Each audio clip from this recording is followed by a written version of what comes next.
This is the MG Windsor EV that has been gaining popularity on the internet for a lot of reasons. For its unconventional, quirky design, to its modern, spacious interior, and of course, the buying options are a hot topic of discussion. Now, of course, we've driven this as the Wuling Cloud in Indonesia. Gavin did that review, the link is right here. But today we have it on home soil as an MG and as it's going to be sold here in India. So we're going to find out on a drive, how does it feel on our roads and what is the deal with this? What is the popularity and what is the hype about?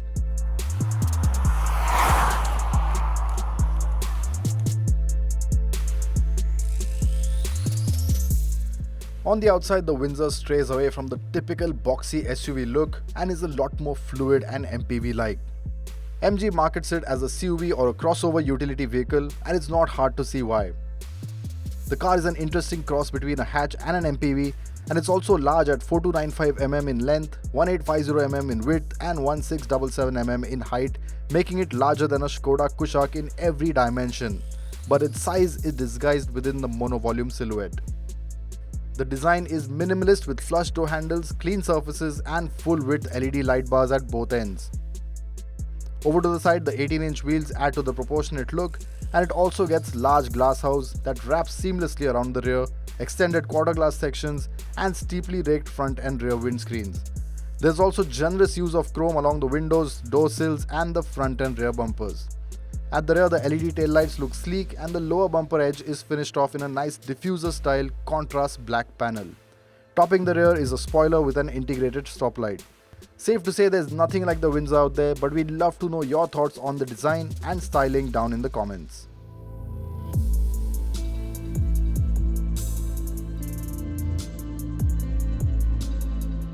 The interior of the MG Windsor is truly unlike any other because what you see here is something you really don't see on your normal conventional ICE cars, and even some EVs don't have this kind of minimalism. And when I say minimalism, I mean this is literally the screen that packs in every bit of function.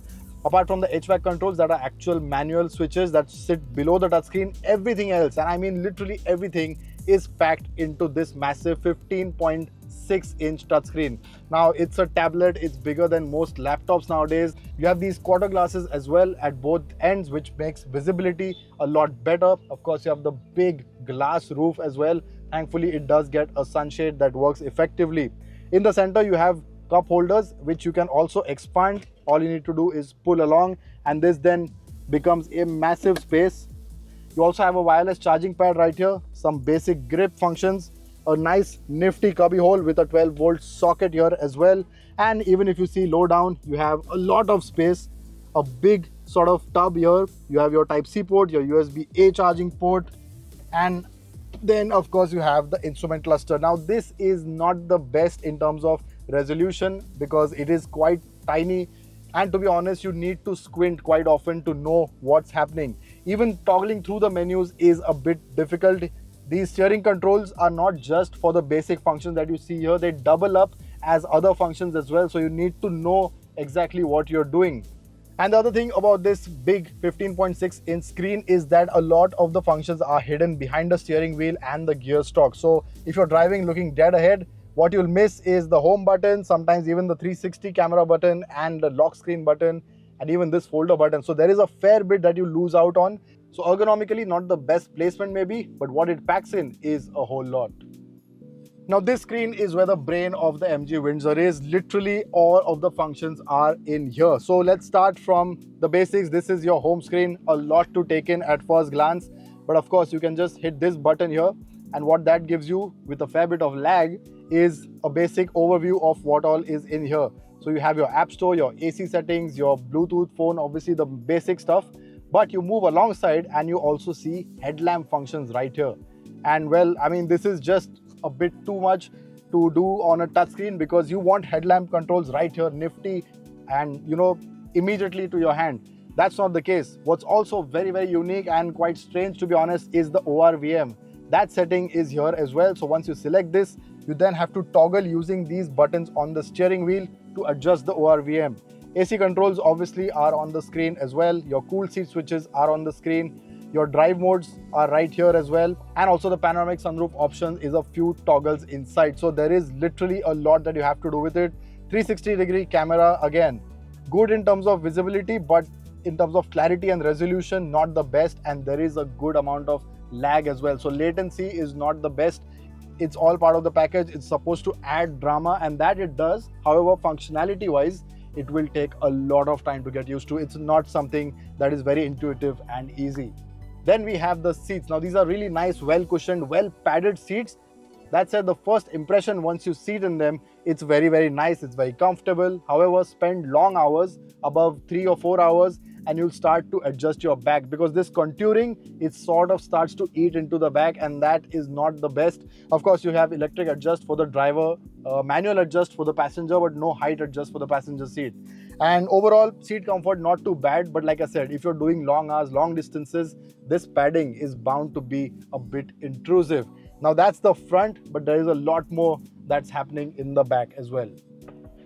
Now the highlight on the MG Windsor EV is its back seat, and not just the back seat space, because if you can see, the room here is truly incredible. For its size, the amount of leg room and knee room I have is simply exceptional, and even these seats are really nice, comfortable like on the front, but you have these contourings that will eat into the back after a long drive. Apart from that, the floor, as you can see, is absolutely flat, so even passengers in the center will be quite comfortable. You have three-point seat belts, and of course the party piece of the Windsor, the 135-degree recline, which means you can really lay back and have a very comfortable snooze. There is also a armrest with 2 cup holders, and MG says, you know, this is supposed to be resembling the business class of an airline. Now fine, in terms of space, it definitely does, but when it comes to amenities, there are quite a few missing.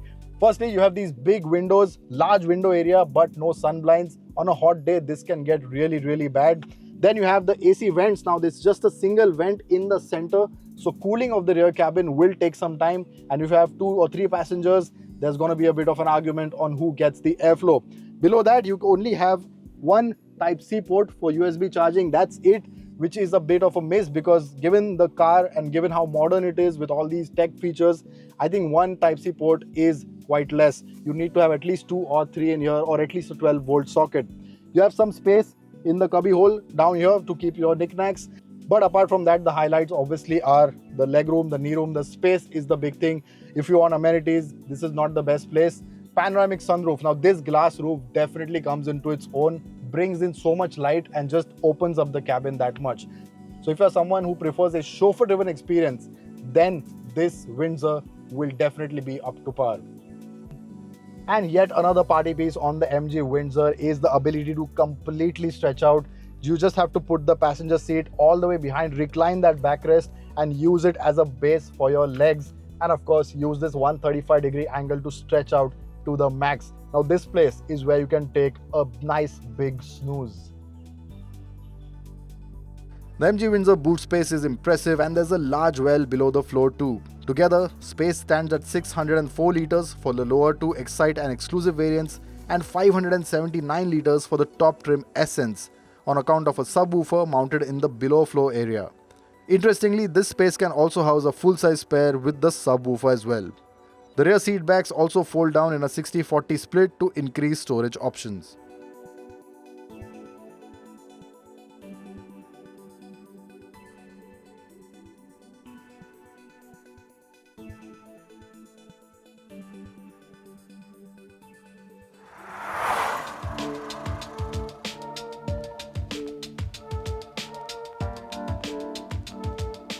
Now powering the Windsor EV is a single 38 kWh battery pack that makes 136 horsepower and 200 Newton meters.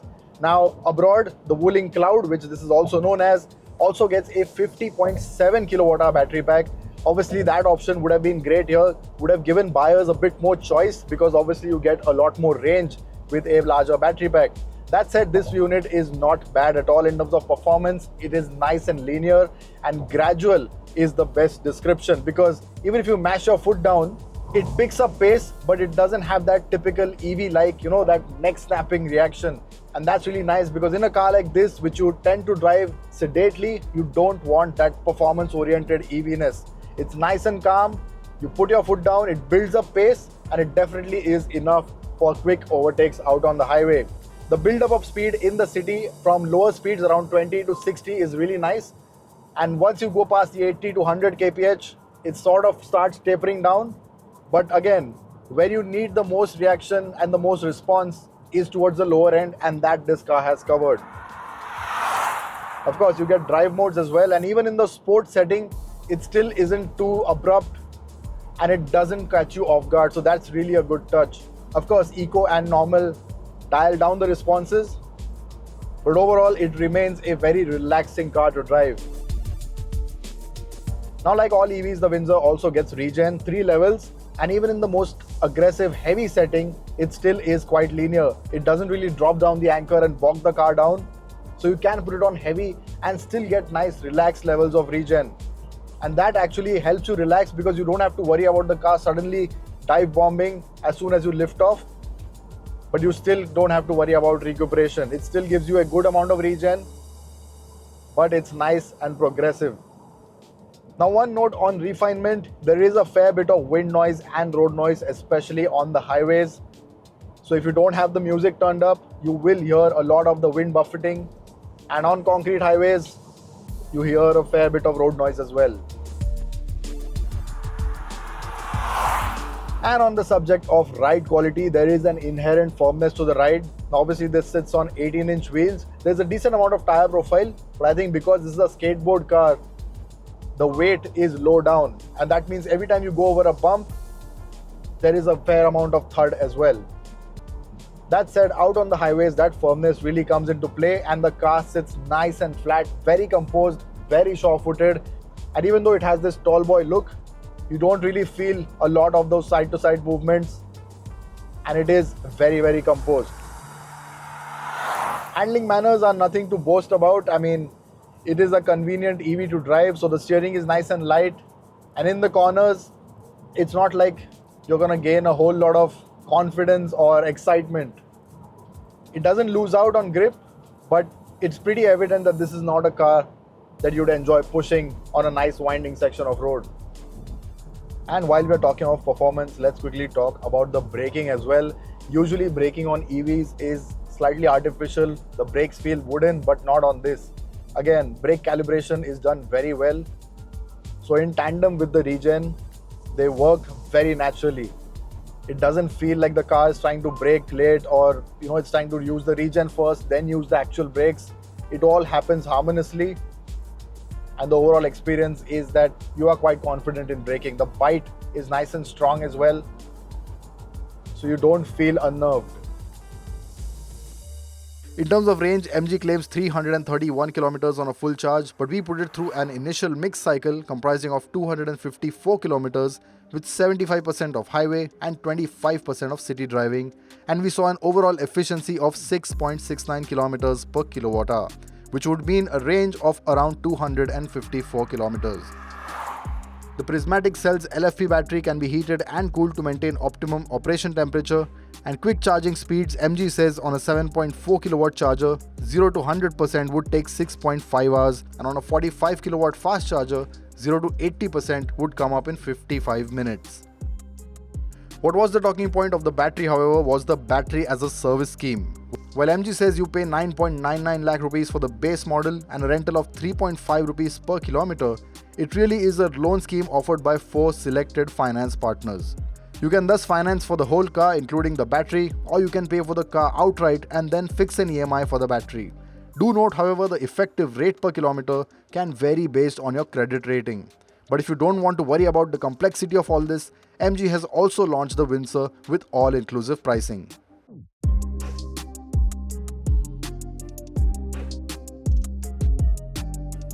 Even the ownership experience is enhanced with a lifetime warranty for the battery for the first owner of the car and 1 year of free charging via MG's eHub app.